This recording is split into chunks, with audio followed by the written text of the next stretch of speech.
ভারতের জম্মু কাশ্মীরে সেনা ঘাঁটিতে হামলায় 17 সেনা সদস্য নিহত। গুলিতে নিহত 4 হামলাকারী। নিরাপত্তা কর্মকর্তাদের সঙ্গে স্বরাষ্ট্রমন্ত্রীর জরুরি বৈঠক। নিউ ইয়র্কে ম্যানহাটনে পেতে রাখা বোমা বিস্ফোরণে আহত অন্তত 29। ঘটনায় সন্ত্রাসবাদের যোগসূত্র নেই বলে দাবি মেয়রের। পেনসিলভানিয়ায় অজ্ঞাত বন্দুকধারীর গুলিতে 2 জন নিহত। সিরিয়ায় যুদ্ধবিরতির মধ্যেই মার্কিন নেতৃত্বাধীন জোটের বিমান হামলায় অন্তত 62 সেনা সদস্য নিহত। 5 দিনে অন্তত 200 বার যুদ্ধবিরতি লঙ্ঘন করা হয়েছে, অভিযোগ মস্কোর। এবং বঙ্গবন্ধুর পলাতক খুনিদের ফিরিয়ে আনতে প্রবাসীদের জনমত গড়ে তুলতে হবে। কানাডায় সংবর্ধনায় প্রধানমন্ত্রী বললেন, বাঙালিদের জীবনমান উন্নয়নে কাজ করছে সরকার।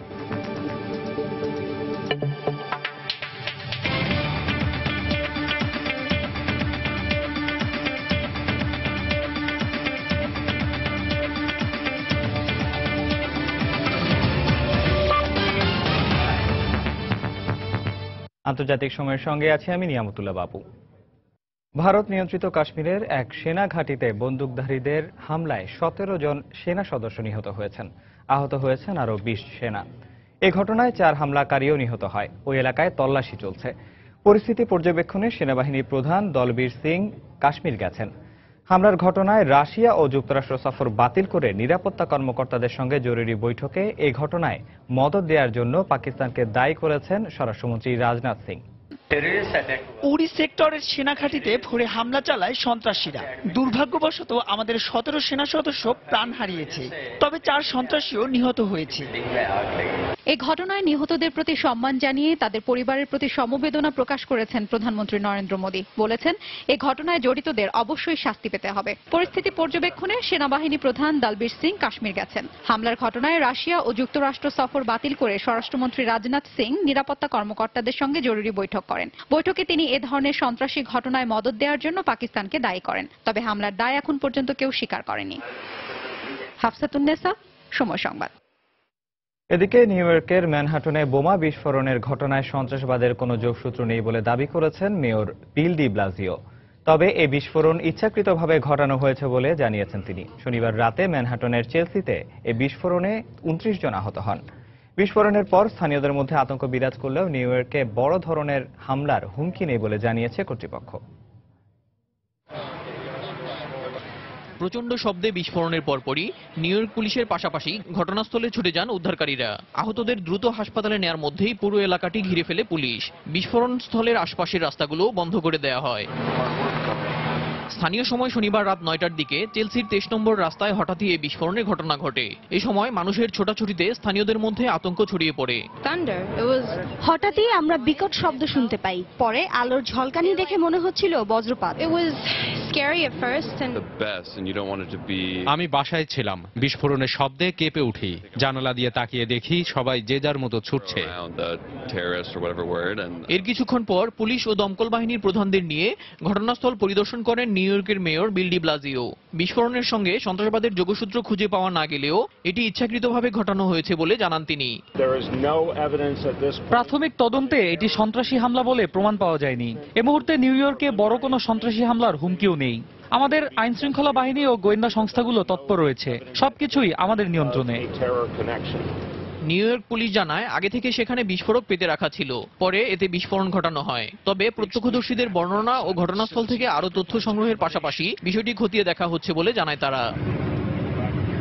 এর আগে একই দিন পাশের অঙ্গরাজ্য নিউ জার্সিতে এক বিস্ফোরণের ঘটনা ঘটে। ওই ঘটনায় কোনো হতাহতের খবর পাওয়া যায়নি। দেলোয়ার হোসেন, সময় সংবাদ।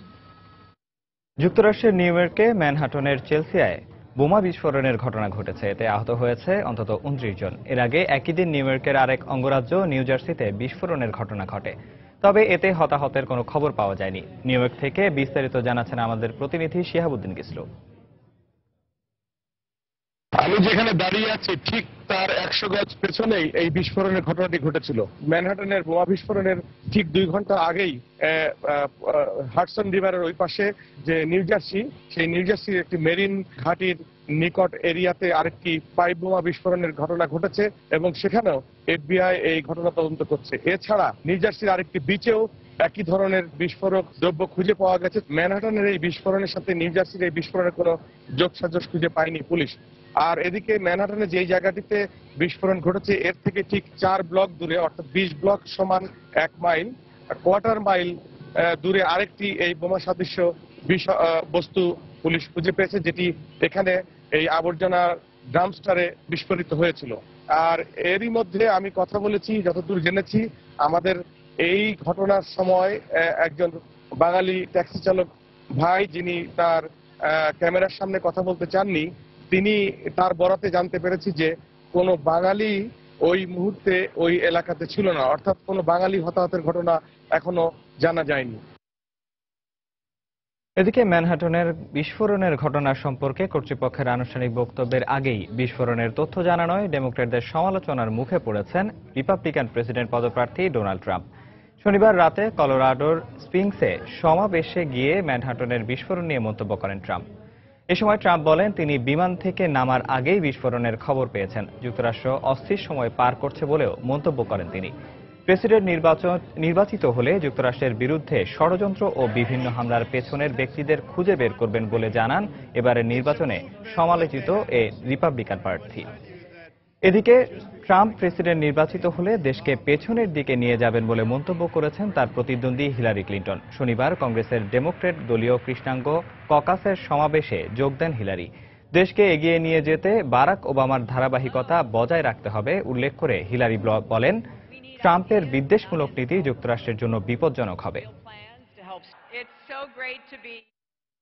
যুক্তরাষ্ট্রের পেনসিলভানিয়ায় অজ্ঞাত বন্দুকধারীর গুলিতে হামলাকারী সহ 2 জন নিহত হয়েছে। এতে আহত হয়েছে 2 পুলিশ সহ 5 জন। পুলিশ জানায়, শনিবার ফিলাডেলফিয়ায় এক পুলিশকে লক্ষ্য করে পরপর 8 রাউন্ড গুলি চালায় এক বন্দুকধারী। তবে কোনো গুলি তার শরীরে না লাগায় ভাগ্যক্রমে বেঁচে যান তিনি। এরপর পুলিশ তাড়া করলে ওই বন্দুকধারীর এলোপাতাড়ি গুলিতে এক নারী নিহত হয়। এই ঘটনায় 2 পুলিশ ও 3 বেসামরিক নাগরিক আহত হয়। পরে পুলিশের গুলিতে নিহত হয় বন্দুকধারী। পুলিশ জানায়, তার কাছ থেকে পাওয়া চিরকুট থেকে জানা গেছে পুলিশের প্রতি বিদ্বেষমূলক মনোভাব থেকে এ হামলা চালানো হয়েছে। তাৎক্ষণিকভাবে হামলাকারীর পরিচয় সম্পর্কে বিস্তারিত জানা যায়নি। যুক্তরাষ্ট্রের মিনেসোটা অঙ্গরাজ্যে অজ্ঞাত ব্যক্তির ছুরিকাঘাতে অন্তত 8 জন গুরুতর আহত হয়েছেন। পরে পুলিশের গুলিতে হামলাকারী নিহত হয়। শনিবার রাজ্যের সেন্ট ক্লাউড এলাকার একটি শপিং মলে এই ঘটনা ঘটে। পুলিশ জানায়, রাত 8টার দিকে হঠাৎই ওই হামলাকারী শপিং মলের ভেতরে বেশ কয়েকজনের ওপর ছুরি নিয়ে অতর্কিত হামলা চালায়। এ সময় অন্তত 8 জন গুরুতর আহত হলে পুলিশ ঘটনাস্থলে এসে হামলাকারীকে লক্ষ্য করে গুলি চালালে নিহত হয় সে। আহতদের দ্রুত স্থানীয় হাসপাতালে ভর্তি করা হয়। তাদের অবস্থা স্থিতিশীল বলে জানিয়েছে হাসপাতাল কর্তৃপক্ষ। হামলার উদ্দেশ্য সম্পর্কে এখনও নিশ্চিত করে কিছু জানা যায়নি। সিরিয়ায় যুদ্ধবিরতির মধ্যেই দেশটির পূর্বাঞ্চলে মার্কিন নেতৃত্বাধীন জোটের বিমান হামলায় অন্তত 62 সিরীয় সেনা নিহত হয়েছে। বিমান হামলার বিষয়টি স্বীকার করলেও ওই অঞ্চলে সিরীয় সেনাদের উপস্থিতি সম্পর্কে যুক্তরাষ্ট্র অবহিত ছিল না বলে জানিয়েছে ওয়াশিংটন। যুক্তরাষ্ট্রের এ ধরনের আগ্রাসী মনোভাবের কারণে যুদ্ধবিরতি ভেঙে পড়তে পারে বলে হুঁশিয়ারি উচ্চারণ করেছে মস্কো। এদিকে সিরিয়ায় যুদ্ধবিরতি শুরুর পর প্রথম 5 দিনে অন্তত 200 বার তার লঙ্ঘন করা হয়েছে বলে অভিযোগ করেছে রুশ প্রতিরক্ষা মন্ত্রণালয়। শনিবার সিরিয়ার পূর্বাঞ্চলীয় দেইর আল জোর শহরে সরকারি বাহিনীর অবস্থান লক্ষ্য করে হঠাৎই একযোগে হামলা শুরু করে মার্কিন নেতৃত্বাধীন জোটের বিমান।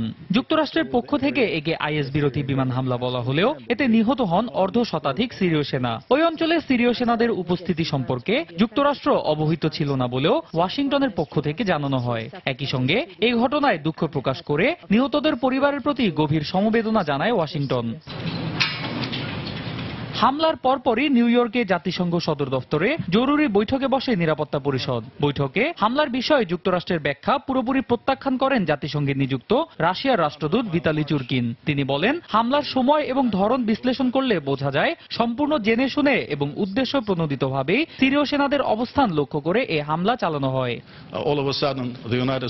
যুদ্ধবিরতির মধ্যে হঠাৎ কেন সিরীয় সেনাদের সহায়তা করতে দেইর আল জোরে আইএসের উপর মার্কিন বিমান হামলা চালানো হবে তা বোধগম্য নয়। আইএস যখন পালমিরার দিকে অগ্রসর হচ্ছিল তখন কেন মার্কিন বিমান হামলা চালানো হলো না? এ হামলা চালিয়ে যুক্তরাষ্ট্র কেবল যুদ্ধবিরতি লঙ্ঘন করেনি, জাতিসংঘ ও সিরীয় সরকারকে দেয়া প্রতিশ্রুতিও তারা ভঙ্গ করেছে। এই হামলার বিষয়ে এখন পর্যন্ত যুক্তরাষ্ট্রের পক্ষ থেকে কোনো সুনির্দিষ্ট বক্তব্য না পাওয়ায় ওয়াশিংটনকে এর ব্যাখ্যা দিতে বলেছে মস্কো। একই সঙ্গে রুশ প্রতিরক্ষা মন্ত্রণালয় জানায়, যুক্তরাষ্ট্র ও তাদের সমর্থিত বিদ্রোহীরা প্রথম 5 দিনে অন্তত 200 বার যুদ্ধবিরতি লঙ্ঘন করেছে। প্রতিদিনই মার্কিন সমর্থিত বিদ্রোহীরা যুদ্ধবিরতি লঙ্ঘন করছে। যুক্তরাষ্ট্র কিংবা তাদের সমর্থন দেওয়া বিদ্রোহী কেউই যুদ্ধবিরতির শর্তগুলো মানছে না। সিরিয়ায় যুদ্ধবিরতি যদি ভেঙে পড়ে তবে তার জন্য যুক্তরাষ্ট্রই দায়ী থাকবে। এদিকে যুদ্ধবিরতি সত্ত্বেও শনিবার সিরিয়ার রাজধানী দামেস্কের অদূরে জোবার এলাকায় সরকারি বাহিনীর সদস্যদের সঙ্গে আসাদ বিরোধী বিদ্রোহীদের তুমুল সংঘর্ষ হয়। এ সময় সিরীয় সেনাদের লক্ষ্য করে বিদ্রোহীরা গোলাবর্ষণ করে বলে জানায় পর্যবেক্ষণ সংস্থা। যদিও এতে এখন পর্যন্ত হতাহতের কোনো খবর পাওয়া যায়নি। অন্যয় কর্মকার, সময় সংবাদ। বিদেশে বঙ্গবন্ধুর পালিয়ে থাকা খুনিদের দেশে ফিরিয়ে আনতে প্রবাসীদের জনমত গড়ে তোলার আহ্বান জানিয়েছেন প্রধানমন্ত্রী শেখ হাসিনা। শনিবার স্থানীয় সময় সন্ধ্যায় মন্ট্রিলে প্রবাসী বাংলাদেশিদের দেয়া এক নাগরিক সংবর্ধনায় একথা বলেন তিনি। নূর চৌধুরীকে ফিরিয়ে দিতে কানাডা প্রবাসীদের স্থানীয়ভাবে জনমত সৃষ্টির তাগিদ দিয়ে প্রধানমন্ত্রী বলেন, সারা বিশ্বে যাতে বাঙালিরা মাথা উঁচু করে চলতে পারে সেই লক্ষ্য নিয়েই কাজ করছে সরকার। আমাদের কানাডা প্রতিনিধি শরীফ ইকবাল চৌধুরীর পাঠানো তথ্য ও ছবি নিয়ে desk report. Global fund conference উপলক্ষে কানাডায় 4 দিনের সরকারি সফরে প্রধানমন্ত্রী শেখ হাসিনাকে শেষ দিনে নাগরিক সংবর্ধনা দেয় সেখানকার প্রবাসী বাংলাদেশিরা। শনিবার মন্ট্রিলে স্থানীয় সময় সন্ধ্যায় শেরব্রুক অডিটোরিয়ামে শেখ হাসিনার সম্মানে এই নাগরিক সংবর্ধনার আয়োজন করে বাংলাদেশ আওয়ামী লীগের কানাডা শাখা। এ সময় কানাডা ও যুক্তরাষ্ট্রে অবস্থান করা বঙ্গবন্ধুর খুনিদের কেন ফিরিয়ে দেয়া হবে না এমন প্রশ্ন তোলেন প্রধানমন্ত্রী। বলেন, পলাতক খুনিদের বিচারের মুখোমুখি করতে প্রবাসীদেরও এগিয়ে আসতে হবে জনমত তৈরিতে। কানাডা সরকার এবং আমেরিকান সরকার আমরা বলেছি যে আপনারা খুনিদেরকে লালন পালন করেন, তাদের কেন রাখেন? দেশের যে প্রচলিত আইন সেই আইন অনুযায়ী তো তার সাজা হবে, তো তাকে রক্ষা করার চেষ্টা কেন? আপনারা বিভিন্ন এলাকায় যে বাস করেন সেখানে আপনাদের জনপ্রতিনিধিরা দেশের আছে, অর্থাৎ তাদেরকে আপনারা চিঠি লিখুন, তাদের মাঝে একটা চেতনা জাগ্রত করুন। প্রধানমন্ত্রী বলেন, পদে পদে বাধা থাকলেও ষড়যন্ত্রকারীদের বিচার বাংলার মাটিতে করা হবে। আমার দেশে এত অন্যায় করেছে তাদের বিচার তো হতেই হবে। অনেক হুমকি ধমকি অনেক কিছুই শুনতে হয়, শুধু আমাকে কেন, যারা বিচার কার্যে লিপ্ত, যারা আইনি সহায়তা প্রত্যেকেই অনবরত হুমকির সম্মুখে। তারপরেও আমি বলবো যে অত্যন্ত সাহসের সাথে একটা এই বিচার এটা আমাদের প্রতিজ্ঞা যে বাংলাদেশের মানুষ কোথাও মাথা নিচু করে চলবে না, সারা বিশ্বে মাথা উঁচু করে চলবে। এর আগে দুপুরে মন্ট্রিলে ইন্টারন্যাশনাল সিভিল এভিয়েশন অর্গানাইজেশনের প্রধান কার্যালয়ে জাতিসংঘ মহাসচিব বান কি মুন, কানাডার প্রধানমন্ত্রী জাস্টিন ট্রুডো, প্রযুক্তি প্রতিষ্ঠান মাইক্রোসফটের প্রতিষ্ঠাতা বিল গেটসের সঙ্গে গ্লোবাল ফান্ডের সমাপনী পর্বে অংশ নেন প্রধানমন্ত্রী Sheikh Hasina.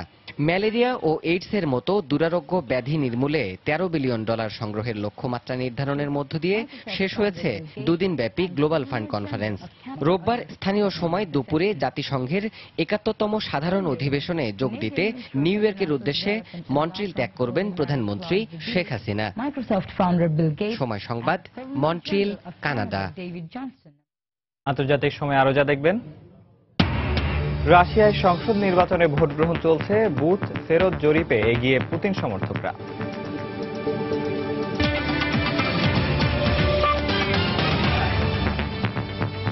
RFL water pump, পানি দেবে টেনশন নয়।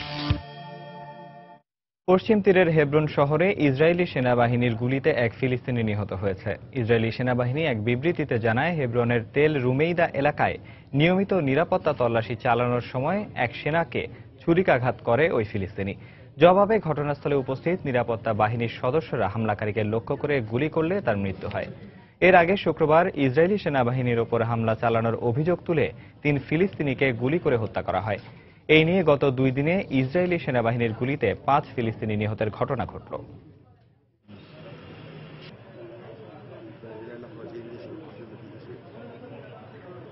রাশিয়ায় সংসদ নির্বাচনের ভোট গ্রহণ চলছে। শনিবার দেশটির পূর্বাঞ্চলের কয়েকটি অংশে ভোট গ্রহণ অনুষ্ঠিত হয়। রোববার দিনের শুরু থেকে দেশের অন্যান্য অঞ্চলগুলোতে ভোট দিচ্ছেন ভোটাররা। 2014 সালে ক্রিমিয়াকে নিজেদের অন্তর্ভুক্ত করার পর প্রথমবারের মতো সেখানে সংসদ নির্বাচন অনুষ্ঠিত হচ্ছে। এদিকে নির্বাচনে ভোটারদের উপস্থিতি কিছুটা কম বলে জানিয়েছেন পর্যবেক্ষকরা। পাশাপাশি অংশ নেয়া দলগুলোর মধ্যে খুব বেশি প্রতিদ্বন্দ্বিতা হবে না বলেও আভাস পাওয়া গেছে। প্রেসিডেন্ট ভ্লাদিমির পুতিনের দল ইউনাইটেড রাশিয়া এগিয়ে রয়েছে বলে বুথ ফেরত জরিপের বরাতে জানিয়েছে বিবিসি। রোববার স্থানীয় সময় সন্ধ্যায় নির্বাচনের প্রাথমিক ফলাফল ঘোষণা হতে পারে বলে জানিয়েছে গণমাধ্যম।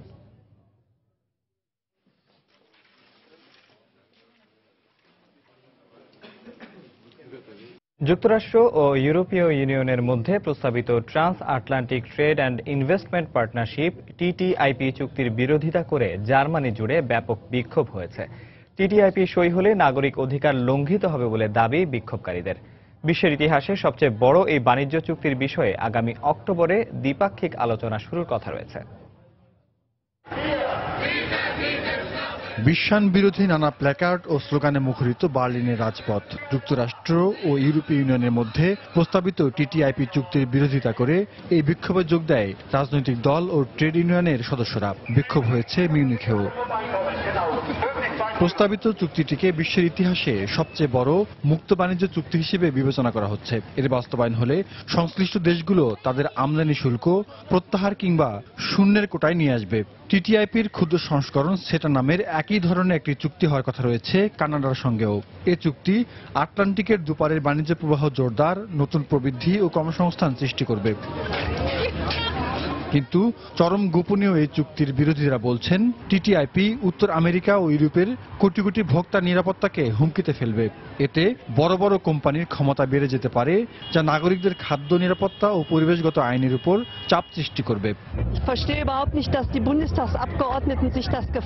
চুক্তির পক্ষে বিপক্ষে মতামত দেবার মাত্র 2 ঘন্টা আগে চুক্তির খসড়া হাতে পাবেন সংসদ সদস্যরা।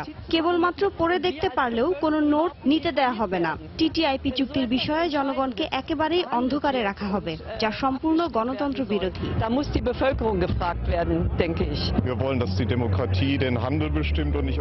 চ্যান্সেলর অ্যাঙ্গেলা মার্কেলের বাজার বান্ধব গণতন্ত্র আমরা চাই না। সম্ভাব্য চুক্তির প্রতিবাদে তৃতীয়বারের মতো রাস্তায় নামলাম আমরা। খুব সম্ভবত কর্তৃপক্ষের কাছে জনগণের বার্তা পৌঁছেছে। 2013 সালে টিটিআইপি নিয়ে আলোচনা শুরু করে ইউরোপীয় ইউনিয়ন ও যুক্তরাষ্ট্র। মার্কিন প্রেসিডেন্ট বারাক ওবামা আগামী জানুয়ারিতে ক্ষমতা ছাড়ার আগেই চুক্তিটি সম্পূর্ণ করতে চান। তাই আগামী অক্টোবরে এই চুক্তির বিষয়ে নতুন করে আলোচনা শুরুর কথা রয়েছে। জাহিদুর রহমান, সময় সংবাদ। এ পর্যায়ে আবারও জানিয়ে দিচ্ছি আন্তর্জাতিক সময়ের শীর্ষ সংবাদগুলো। ভারতের জম্মু কাশ্মীরে সেনা ঘাঁটিতে হামলায় 17 সেনা সদস্য নিহত, গুলিতে নিহত 4 হামলাকারী। নিরাপত্তা কর্মকর্তাদের সঙ্গে স্বরাষ্ট্রমন্ত্রীর জরুরি বৈঠক। নিউ ইয়র্কে ম্যানহাটনে পেতে রাখা বোমা বিস্ফোরণে আহত অন্তত 29 জন। ঘটনায় সন্ত্রাসবাদের যোগসূত্র নেই বলে দাবি মেয়রের। পেনসিলভানিয়ায় অজ্ঞাত বন্দুকধারীর গুলিতে 2 জন নিহত। সিরিয়ায় যুদ্ধবিরতির মধ্যেই মার্কিন নেতৃত্বাধীন জোটের বিমান হামলায় অন্তত 62 সেনা সদস্য নিহত। 5 দিনে অন্তত 200 বার যুদ্ধবিরতি লঙ্ঘন করা হয়েছে অভিযোগ মস্কোর। এবং বঙ্গবন্ধুর পলাতক খুনিদের ফিরিয়ে আনতে প্রবাসীদের জনমত গড়ে তুলতে হবে। কানাডায় সংবর্ধনায় প্রধানমন্ত্রী বললেন, বাঙালিদের জীবনমান উন্নয়নে কাজ করছে সরকার। দর্শক, এই ছিল আন্তর্জাতিক সময়। যে কোনো খবর পেতে ভিজিট করুন সময়নিউজ.tv আর সঙ্গে থাকুন সময়ের।